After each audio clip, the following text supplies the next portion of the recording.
Good morning, everybody. I'm glad to be with you here today. And our topic today, as it is going to be shown on the screen, is divinely awakened mind's emotional intelligence. And this is a resource for psychotherapists. Why? Psychotherapists and the clients we serve, we are humans on a journey of healing, personal growth, personal development, and personal transformation. We heal and develop our physical body, our emotional body, our mental body, and our spiritual body. In the process of our growth and transformation, medical science alone may not heal all the four bodies. Psychology alone may not heal all the four bodies. And prayer alone may not heal the four bodies. We need to embrace a holistic approach that will provide and put together psychology, neuroscience, quantum science, or quantum mechanics, or quantum consciousness, and spirituality. And so, with a good percentage of humanity healed and emotionally intelligent, we as humanity, we would navigate the worldly global challenges with ease, with flow, and with grace. Wouldn't the world be a better place to live in? Embracing emotional intelligence from the perspectives of psychology, neuroscience, quantum consciousness, and spirituality provides a holistic awakening for holistic health for psychotherapists and the clients we have.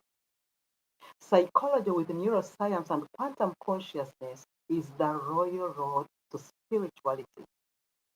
As psychotherapists, we greatly need emotional balance, poise, and equilibrium to channel with clients with empathy, self awareness, inspiration, and positive emotions. And we need to understand the importance of emotional intelligence for living a balanced and fulfilling life. And this is crucial.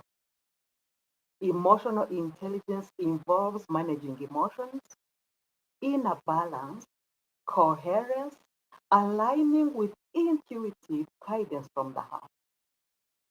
How aware of our emotions we are and how well we know how to manage these emotions, all this is emotional intelligence. And emotional intelligence is defined as the ability to monitor and distinguish different emotions to guide thinking and behavior. When our mind and the heart meet, unite and merge, that's the true essence of emotional intelligence. We've experienced a battle very often between what our mind tells us and what the heart desires. And there is always a dance between the heart and the head. So, to truly succeed in today's intricate world, we must go beyond the intellect and tap into the profound power of the heart. In this delicate dance of human interaction, it is emotional intelligence that often leads the way with traits of awakened mind, which are three. One, compassion. Two, wisdom. That is the insight to see emptiness of reality. And three, power. And this power comes from the mind and body when they are in sync. Fueling emotional intelligence by balancing the head and the heart, emotional intelligence becomes a stepping stone to spiritual intelligence. The mind and the heart are the two levels of spiritual awakening where both our intellect and the heart awaken. Our intellect gets divinely awakened, our emotional intelligence is awakened too, and we are calm and poised and spiritually aware of every thought, every emotion, every action, and every behavior. And this is emotional intelligence.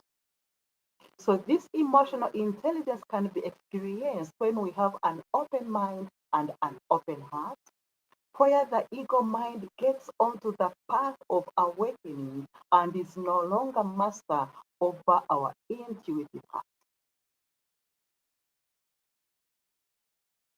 This happens as the ego mind intellect merge with and become one with our intuitive heart or higher self. And this bursts the bonds of the paralyzing grip of our human ego and creates a sacred space, ushering us into a higher order of living, being, and thinking. How wonderful that would be if we all got a dose of such.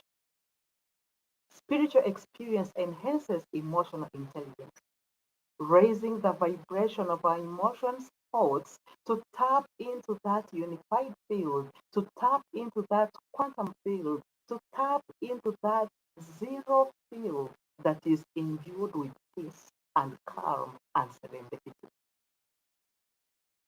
And we cultivate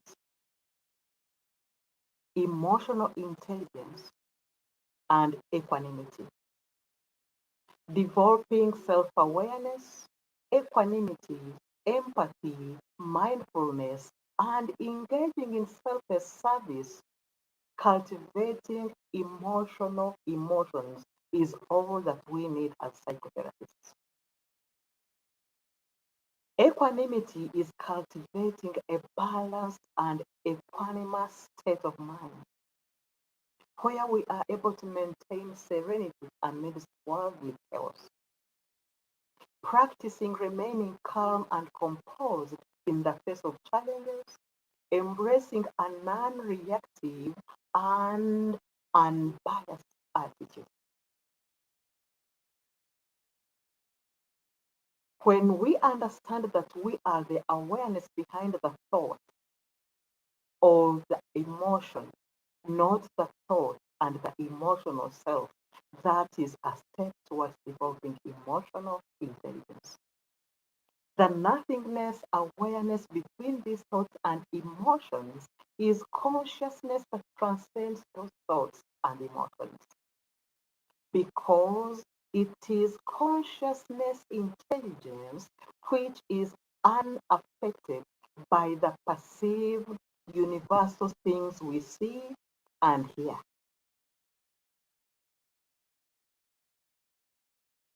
So meditation is the key for opening the doors and the mysteries that help create new neural pathways and that are responsible for emotional modulation and mastery and developing of emotional intelligence. Self-regulation, which is seen as fundamentally emotional regulation, is the essence of spiritual development. The intellect becomes rooted in being, an internal clarity dawns, leading to a direct, profound understanding of the world that we live in and what we see in the world, especially today, in these days. And once that is accomplished, we will transcend our ego's ability to control and manipulate us ever again. As an awakening takes place within our heart, the heart is expanding as well, and our mind is getting onto the path, connecting and unifying with the heart of every human being and everything that is in the universe, calibrating all souls who are being manipulated by their human egos and resisting their own awakening, freeing them from the lowest levels of human suffering into freedom. Emotional intelligence will be important as long as there is more than one person on earth, because we need to live in harmony when all of us or almost all of us are emotionally intelligent. Patterns of thinking and emotional responses are habits we've allowed to develop without much conscious awareness. We can be divinely aware of every thought, of every emotion, of every word and action when we have conscious awareness. That means that the heart and the mind are integral parts of human consciousness. Thoughts are what dictates our emotional energy charge. An emotion is the body's reaction to the thoughts that we tell ourselves in the mind. And we begin by perceiving and having collective thoughts. And in that instant, we create the way out that the body is reacting, and this is an emotion.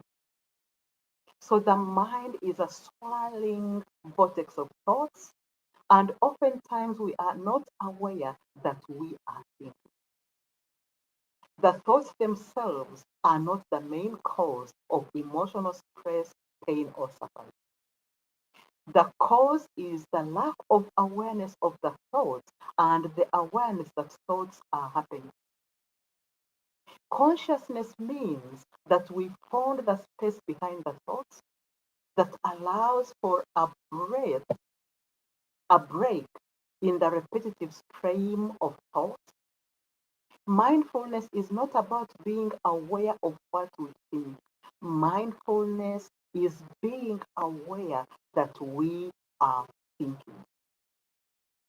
It is not identifying with the thought or the emotion, because we are not those thoughts and we are not those emotions that always come and go. So emotional intelligence is more important than intellect. Opening our heart breaks us free of mind-oriented living and can lead to a deeper understanding and connection with the divine and the world around us. The human brain is primed in its structure and system to connect to the spiritual reality and also to others. So, dear psychologists and psychotherapists, we have to be able to merge psychology and spirituality in order to help our clients deal with great ease and grace and flow. So, are we ready to have a life where we are able to challenge life's events and have a mastery of self worthy of trust and lasting happiness for a better physical, emotional, mental, and spiritual health? Again, with a bigger percentage of our humanity with cultivated emotional intelligence, the world will be a better place to live in. Interpersonally, we would be peaceful, comfortable in our body, fully integrated within ourselves, calm, poised, and spiritually aware. Interpersonally, we have harmonious musical symphony with the relationships we share either with our spouses, with our children, neighbors, or workmates. And our communities and society and nations would be not going to war with each other. We wouldn't be having corruption, collision, and crime. Instead, we would be living with collaboration, compassion, care, and empathy. What a beautiful place this world would be. We will have to pull together the interplay of psychology, neuroscience, quantum consciousness, and spirituality in order to cultivate emotional intelligence that would see the world shift from ego mind based survival into heart based thrival. So, quantum consciousness and the power of the awakened mind is spirituality. According to neuroscience, quantum physics, and epigenetics, our subjective mind influences our objective world. The integration of psychology, quantum physics, spirituality enables humanity to awaken and heal holistically. What is this holistic awakening? It is awakening to who we truly are. It is awakening to the nature of reality from the illusions of solid things, the illusions of separations, the illusions of aging, and the illusions of death. Holistic awakening also is awakening the body's human energy field, a transceiver and transformer of energy as a projection of consciousness. Awakening holistically is also awakening the lower human ego from separation into oneness. Awakening also is awakening to the heart to five-dimensional tribal living from the three-dimensional survival living with crime, corruption, competition, and war. Holistic awakening also is awakening to our light body that is our vehicle of ascension into fifth dimension living, where we are connected to everything and we are everything and everything is us. Lastly, holistic awakening is this awakened brain working with brain states and brain chemicals for our holistic healing and well-being. This is holistic awakening. And holistic awakening leads to holistic healing, where we are looking at holistic body healing through the use of our mind. And this includes physical, neurophysiological health, social, emotional health, psycho-spiritual health, mental, intellectual, neurochemical health, energetic, vibrational health, sexual energy health, marital, sensual, intimacy, connection, energetics, generational and familial health, character and habit health, economic and financial health, ecologic, environmental health, and quality of life and spirituality.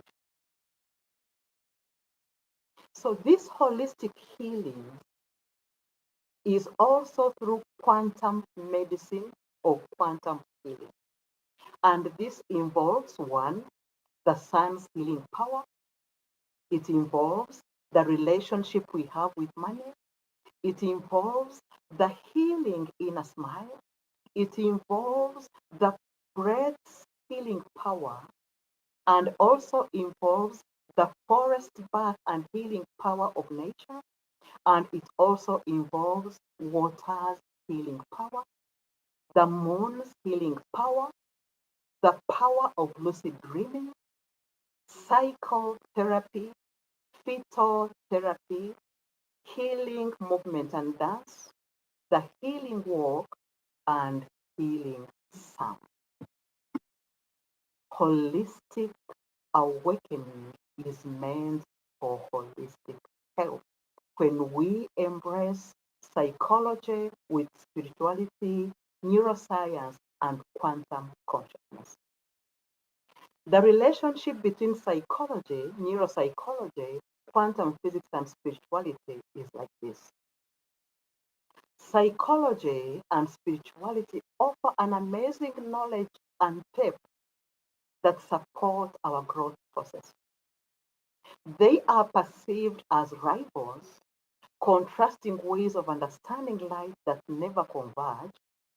Spirituality is perceived as a sphere that would not be part of the scientific realm, and science and psychology seem out of place for some spiritual growth. But the truth is, we cannot divorce psychology and spirituality. They have to be together. Psychology is the study of the psyche or the mind or the soul and behavior. And psychology is the way we think, consciously form concepts, understand and make sense of the world. It is the way we deal with emotions about the experiences of life that we go through in this world, and the conscious choices we make that shape how we respond or react or behave or show up in this world. Psycho-spiritual refers to the relationship between spirituality and the mind, which is psychology. So psychology without spirituality is dry and disconnected from the fresh breeze of intuitive insight. And spirituality without psychology is lame because it doesn't deal with the mental, emotional issues beneath the surface of our life. And I treat psychology as the royal road to spirituality, and spirituality as the realization of our psychological issues. Spirituality is a sense of sacredness, of light and belongingness and love. It instills a yearning to return to a state of oneness, unity, interconnectedness, and order, communion, harmony within self and with other beings, creatures that are living and non-living. Spirituality is the awareness that we can live from both our physical and energy spirit parts. It is that relationship and connection with the Supreme Presence in all creation and humanity. It is a practical tool to achieve self growth, and it paves the way for transcendence. It makes room for experiencing transcendence, oneness, unity consciousness, the sacred, and the present moment of the now. We cannot do without spirituality, and this is what spirituality is. It's not religion, it's not denominations, it's far way bigger than that. So psychology and spirituality can be described as the feet on the ground and the head in the sky. Psychology representing the grounding effect, where the mind is used to thinking, rationalizing, and understanding. And this is an essential part of our lives as long as we are in control over it. And it allows us to make decisions and conscious choices which are beneficial for us. And spirituality transcends rational thought and evolves intuitively over one's lifetime, where we won't engage in the present now moment using mind as an interpreter. Instead, we allow our awareness to embrace the presence of the now as it is, simply without any judgment. And this is the deliciousness of the present now moment. That moment of communion, that moment where we are one with everything and everything is us, that moment where we can truly feel and touch the heart of emotional intelligence. The now present moment is very important for us to get into. So the teachings of both the psychological and the spiritual worlds can be merged. We become better acquainted with our authentic self, and we begin to understand our role in the play called life. Living a full life would mean embracing these different aspects of life, maintaining a balance between them, maintaining a balance between psychology and spirituality, quantum physics, and neuroscience. Neuropsychology is a scientific discipline and branch of psychology that focuses on the study of the brain, those brain chemicals, those brain neurotransmitters, and our behavior. So merging psychology, neuroscience, and quantum consciousness and spirituality is essential for the emotions we experience. And that is why we need to merge all those together. Let's take a deeper look at quantum consciousness. Quantum healing is based on the principles of quantum mechanics, which suggests that everything in the universe is made of energy and that how we consciously interact with that energy plays a key role in shaping our reality. Quantum phenomena govern healing and well-being and the development of emotional intelligence. Quantum healing is a term coined by Deepak Chopra to describe our thoughts, beliefs, and attitudes and how this affects the way we experience illness and health in our lives. So, quantum physics, neuroscience, and psychology offer a neurophysical model of mind brain interaction. What does quantum physics have to do with spirituality? That interconnected worlds of quantum physics and spirituality.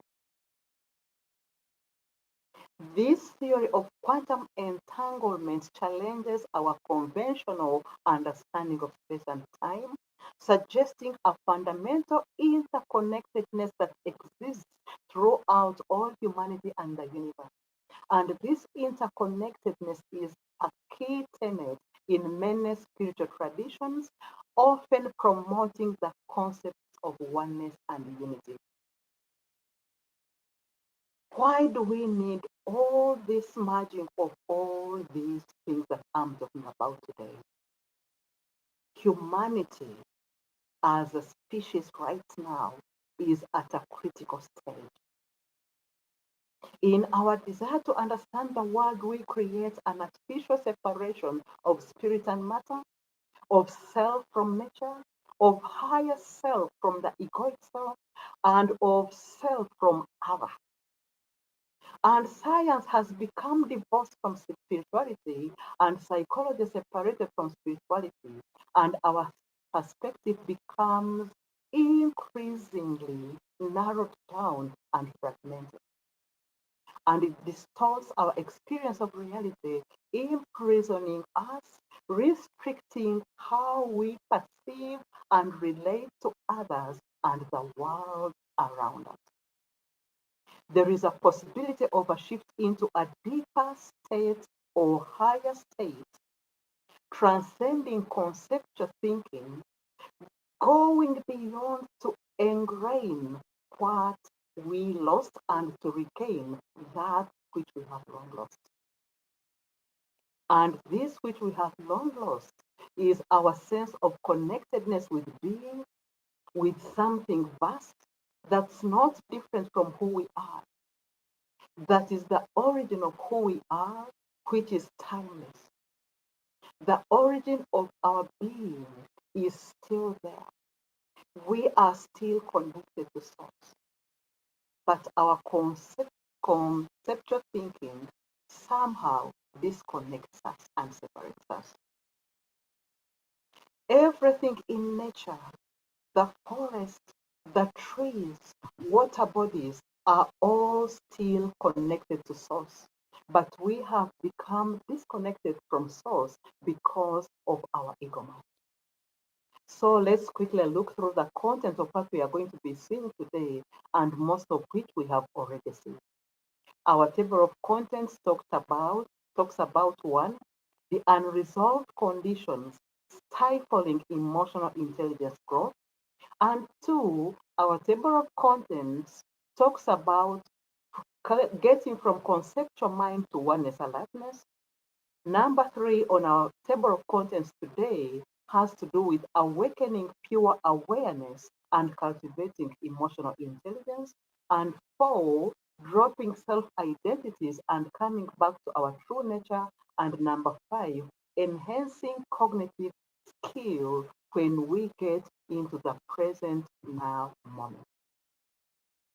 So, what are those unresolved conditions that are stifling our emotional intelligence growth?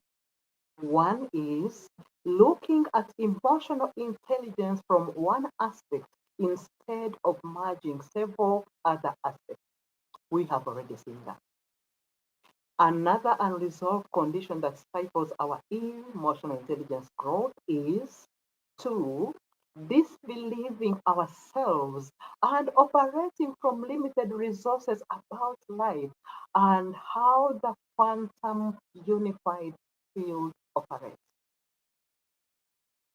And that means that we are living half life versions of who we truly are instead of living from both our body and divine parts.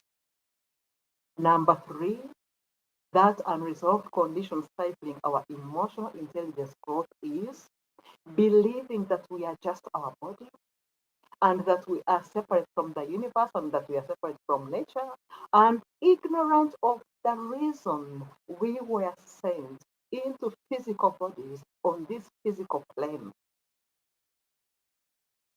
We have to reclaim the inner true self in order to regain our sovereignty. The fourth limiting factor that prevents us from developing our emotional intelligence is using only the conscious mind that uses only 5% of consciousness and not cultivating awareness, oneness, alertness.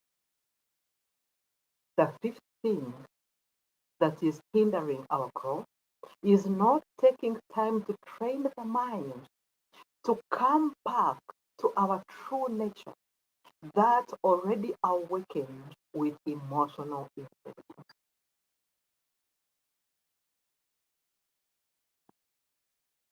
Our second topic today talks about getting away from the conceptual mind to oneness alertness.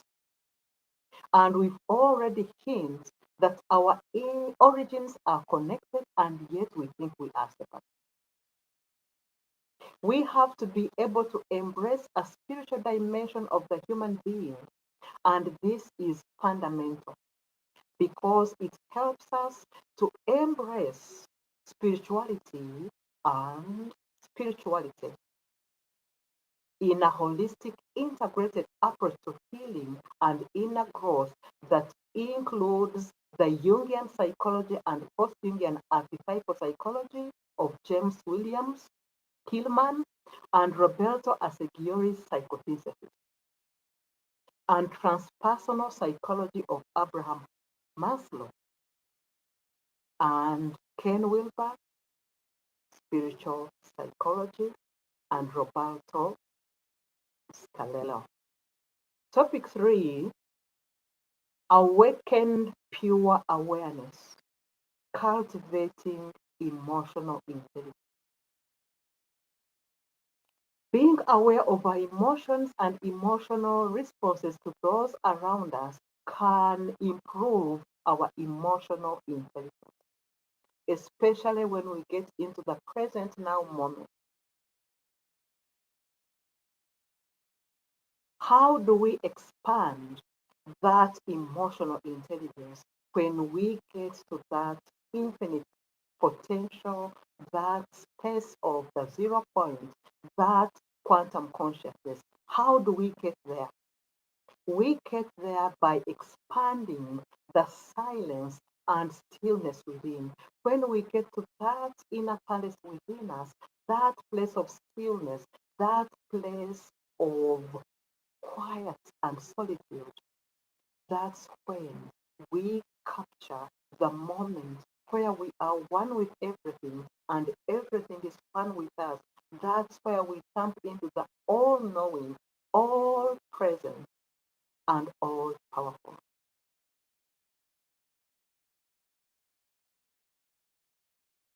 The fourth topic talks about dropping self-identities and coming back to our true nature. We have already talked about that. And right now, let us proceed to our fifth topic, enhance cognitive skill in the now moment. Our bodies of matter may exist at any given present now moment. The thought of our minds can be scattered across the past, across the present, and the future. Mindfulness is attention to the present moment, that undistracted presence where we are not distracted by our thoughts that come and pass by. It is when we observe surroundings in the present moment without judgment, without attachment. It is when we let everything flow. That self-island of mindfulness, the present moment brings the body, mind into a focused unity of the now. We live two lives in two different worlds. The first world is the world of our thoughts that are locked in our heads, that continuous, repetitive thoughts worrying about the past and the future. The second world is that world in which we experience life in the present now moment. Which of the two worlds would you prefer to be engaged in? Freedom is having fewer thoughts and being present. And within that, thoughts diminish.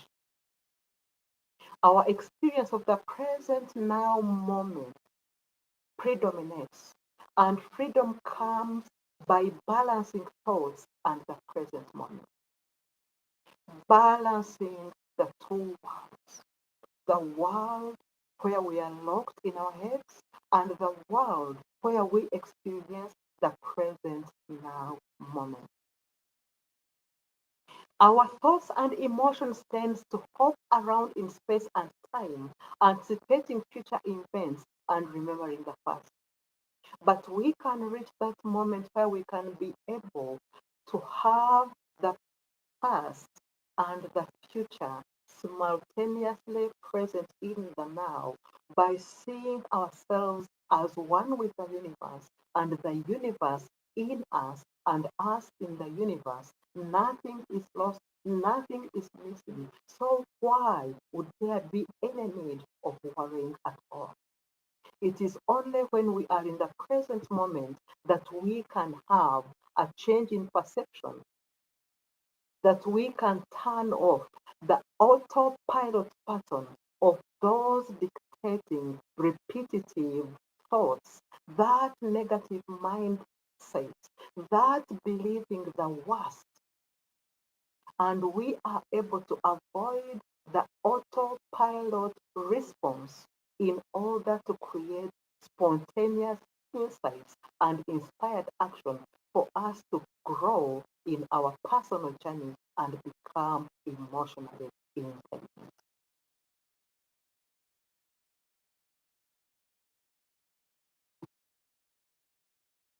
The interaction of psychology, quantum physics, spirituality, and neuroscience enables humanity to awaken and heal holistically. All healing comes from within ourselves. We have a physician on the outside, but we also have a great physician on the inside. And the center of holistic healing is love and life. Without life, there is nothing. When we are life, nothing happens until love, which is light and water, comes into our life. then light enters for life to open. Imagine that right now. Close your eyes and see light, love, and light coming together. The life of our physical body and medical science, and the love of conscious quantum oneness, and the light of spirituality, all coming together,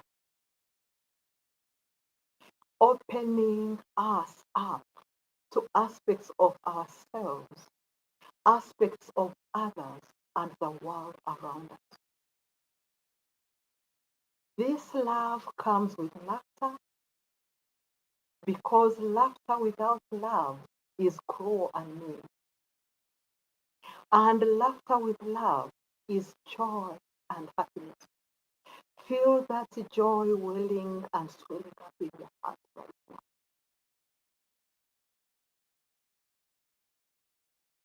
We credit ourselves for the labor we give in service to others.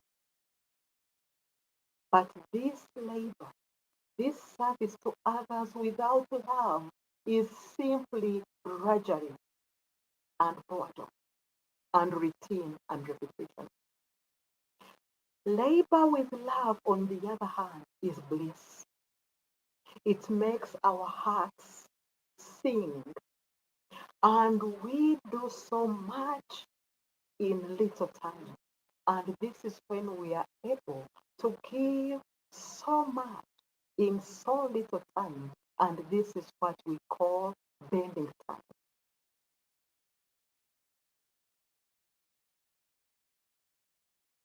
Listening without love is empty sound.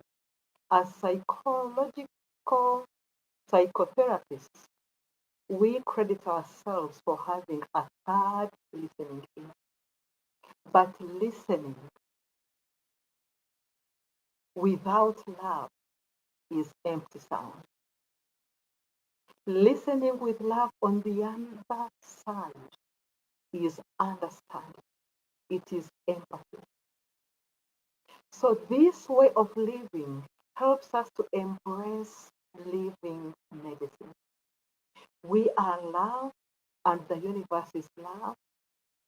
However, we tend to get stuck when we do not understand our own power to have dominion over the earth with our free will.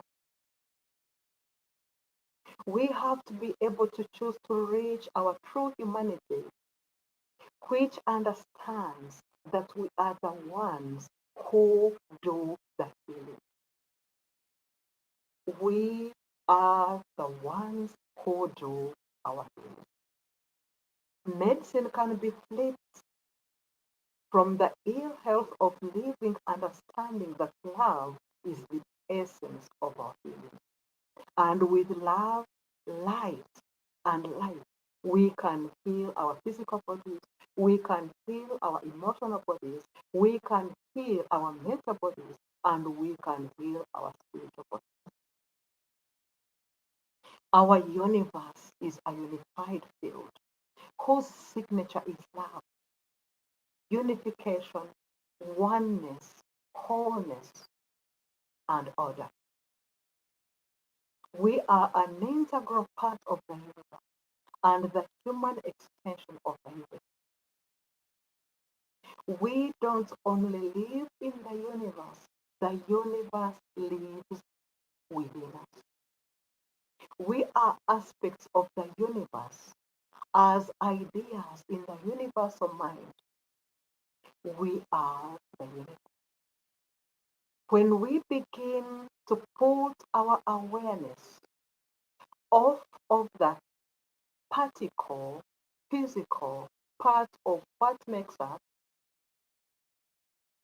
and onto the wave energy, the space around our body in space, that's when we begin to realize who really we are, and we are empty of form. We are boundlessness. We are formlessness. We are more weight, energy than particle and matter. We are more than material. And this is where quantum consciousness, spirituality, neuroscience, and psychology meet for us psychotherapists to be able to help heal ourselves and the clients that seek our help. As we close this presentation, let us ask ourselves, are we making a choice to keep in the present now moment and tap into oneness and lightness in order to attain emotional intelligence? Are we making a choice to mindfully be aware of every breath as a high frequency chance from source to be able to charge us into that high vibrational feeling so that we can multiply and maintain positive emotions, positive thoughts, and positive attitudes in order to make the world a better place to live in? What energy of thoughts will the breath of life find in your head each time you are breathing?